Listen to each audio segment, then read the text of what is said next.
Hi guys, and welcome back to my channel. I hope you're all okay and that January is going well for you all. I'm back today to chat to you about this book. So this is The Words of Kings and Prophets by Shauna Lawless.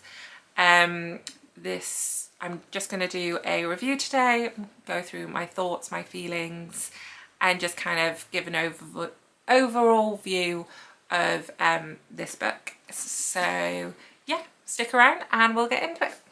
Let's go. So The Words of Kings and Prophets is the second book in a series. The first one is The Children of Gods and Fighting Men. And the story is essentially, it's based in Ireland in sort of 900 AD? 900 AD? Let me just double check. Well, it's about like 900. The first one's set in about the late 900s. The second one's set in like 1000 AD. I think that's, yeah, I think it's AD, so 1000 AD. Getting too hung up on that. And essentially it's based in sort of Gaelic mythology, and yeah, so it's based in Ireland, and it's got Vikings, and it's got everything that you'd expect in sort of a Gaelic mythology story. I loved the first book. I devoured the first book in a couple of days and I thought it was fantastic. So essentially the books follow two main female protagonists. You have Fola and Gormla, and essentially they are descendants of two Irish mythological families, races. I think that's yeah, races. We'll go with races. So Fola is a descendant of the Tuath Dedan. I think I've said that right. I don't think I have, and I have butchered that, so if a Gaelic person or an Irish or if an Irish person would like to tell me how to actually pronounce it, that'd be grand. And then Gormla is the descendant of a race called Formians. And essentially throughout Gaelic history and Irish history, these two tribes have been at war to the point where the Tuath Dedan have wiped out the Formians. Also, they thought essentially Gormla and her brother are the last descendants of the Formian race, and Formians have fire magic, and the Tuath Dedans, I'm never going to say that right, have different abilities. So you have warriors, cupbearers, healers and druids. So they have multiple abilities. And essentially it follows these two women through their lives at certain period in their lives. Yeah, so essentially you have two races. You have Fola and Gormla. Fola's a descendant of the Tuath Dedan, and you have Gormla, who's a descendant of the Formians. Essentially the book's written in first person, which for me, I'm usually a little bit on first persons, but these books I devour them. And essentially it follows their lives. So in the first book, Fola is sent to spy on an Irish king, and she gets a spell put on her so no one would look twice at her, so she's sort of disfigured and disformed and everything, and she becomes a king's healer, and she is protecting her nephew from people who'd want to hurt him. And Gormla is essentially an Irish queen who married into a Viking family. So in this you've got Christians, Vikings and Gaelic mythological races. So if you love those three things, you're on to a winner to begin with. But what I love most about this book is the characters. Fola and Gormla are just amazing, and they're complete opposites of each other, but they are both just fascinating.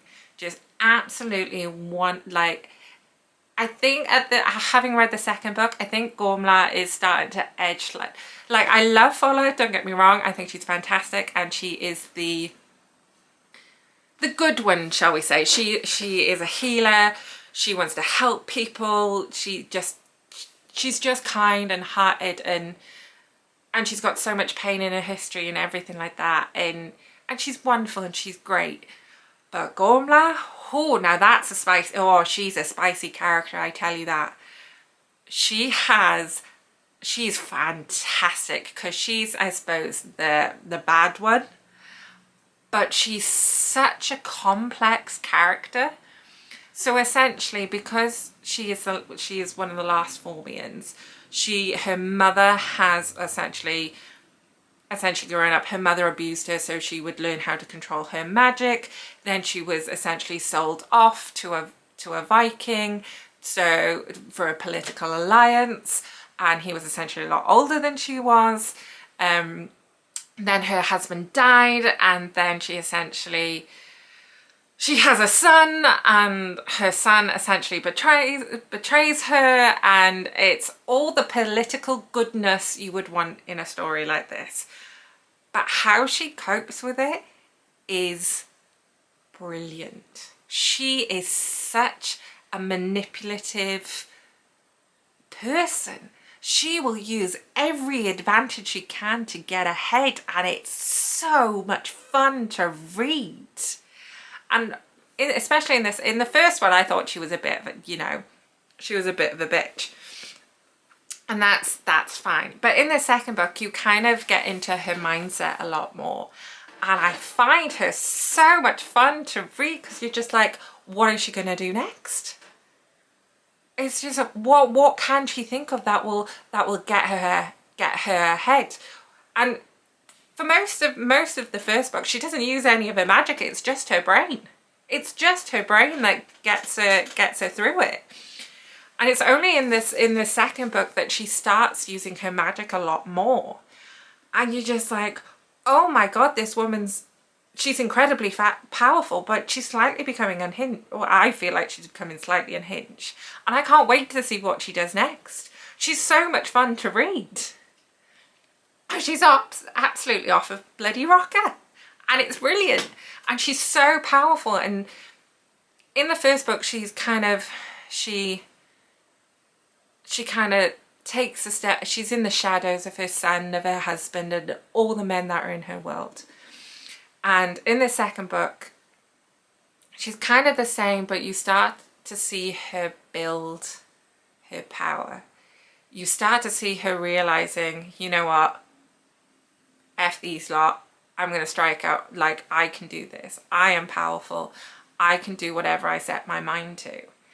And I love that. I can't wait to see what she does. I hope to God there is a third book, but I can't wait to see what she does in the next book.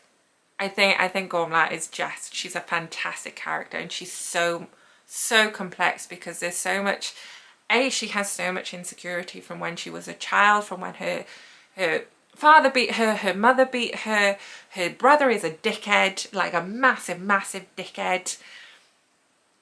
And she's always been very isolated throughout her life.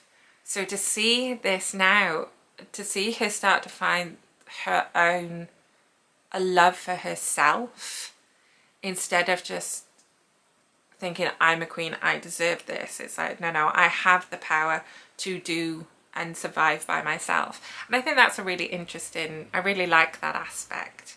She is horrible. She's a horrible human being. Like, she's absolutely awful to everyone. Will use you if you can give her an advantage. Absolutely awful, awful character, but she's so much fun to read. And then opposite to that, you have Fola, who has such a sheltered life in the first, like the way the Tooth and the Dadan live. They're very secluded on an island. They don't mess with the human world anymore unless they're sent out. And her relationship with her, I suppose, partner broke down well before the, like essentially well before the time that the books are set. Their daughter died well before the time the books are written in. And she's carrying around so much grief, so much hurt and grief and pain, that in the, excuse me, in the first book, you see that begin to sort of get easier to manage. And then in the second book, you see her get to have almost joy and have essentially what a family would be. And towards the end of the book, you see her realize she doesn't want to give that up. She doesn't want to go back to seclusion. She doesn't want to go back to a life where she doesn't have love and kindness and is separate from the mortal world. She doesn't want that. So you begin to see her going, no, this is also what I want. So it's really interesting that even though both female characters are on a different path, they're on the same journey effectively to find their own power and own agency. And that's great. And the relationship between Fola and Murchad, who is, or Murcha, I think I'm butchering these Irish names, but the relationship between the pair of them is beautiful. It's someone who accepts her for who she is, no matter what she looks like. And I think everybody wants that. As humans, that's all we want, is someone to love us wholly and completely and no matter what. And she finds that. And she doesn't want to give that up.